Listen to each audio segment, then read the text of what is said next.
তো সাহেব না কই যাইমু এই চলে মুতি বাইতে না মু এলা গিয়া এই কই কে ভাই ছয় মাস ধরে সুদেরটাও দেয় না আসলটাও দেয় না আমি বল বিরে তো দেখি কে রে বা বুঝবা না না আগের টিয়া আয় আন্ডার টিয়া না আমি তো হস করে আইছি এটা বাদ দিছে চলে মুতি বাড়িতে আছে চলে মুতি আসসালামু আলাইকুম ওয়ালাইকুম সালাম ভালো আছেন?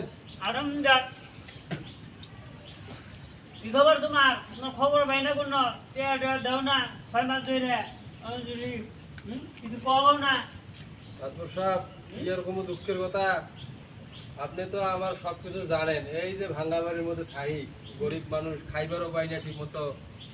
এই কটা গরুর জন্য ঘাস বাস্তা ছিলাম, আপনি আইলেন যখন আপনার কাছে আমি যাইবার চাইছিলাম।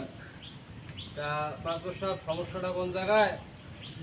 আপনি তো মনে করেন যে টেহা তো কটা পাইবেন, এখন লাভ টাভ তো দিবের পাইতেছি না, কি করা যাইব?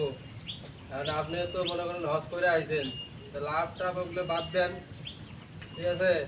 লাভ খায় আর কি করবেন? মেলা খাইছেন তো। আমি তো কথা বুঝি না আমার এখান টিয়া নাকবো তুমি টিয়া দিবে আসল টিয়া নিছ তাও লাভের টিয়াও দাও না আসল টিয়া দিবা দিবা বলতে বলতে ছয় মাস হয়ে গেল তুমি টিয়া দাও না আমার টিয়া এখান নাকবো দিও তুমি আমার এখন মাতবর সাহেব আমার মাইরে ফেলা যেত, আমি কিছু করতে পাবো না, আমার তো টাকা পয়সা নাই।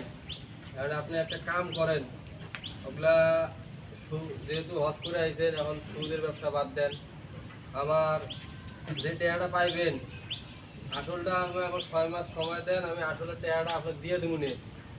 হুন তো কি কয় হুন তো হুন তো কি কয় তাক ভালো হইলো না ভালো হইলো ফল ফল করে তুমি কি কও হ্যাঁ কই মানুষ সাথে ফল করে আছে তো মাইছে বালা কইবো বালা কাম করে নি মাঝে মাঝে তোমার ছয় মাস সময় দেওয়া হইলো ছয় মাসের ভিতরে মানে টিয়া দিবা কোনো কিছু বুঝি না আমি যদি না দাও তোমার ভিড়া বাড়ির গরু বাছুর যা আছে আমি সব নিয়ে যাবো কিন্তু বুঝলো মাতবর সাহেব এই কাম করেন না মাতবর সাহেব, আপনার না তো না মাপ চাই কোনো মাতবর কিছু সাহেব। বুঝি না কই দাও আপনি আমি টাকা দিয়ে দেবো মাতবর সাহেব, 6 মাসের মধ্যে আপনার টাকা দিয়ে দিয়ে দাও। দেবো। হ্যাঁ আমি দিয়ে দেবো, ঠিক আছে যাও আমি যেমনি করে হোক আপনাকে দিয়ে দেবো, আপনি আমার এই ক্ষতি করেন না।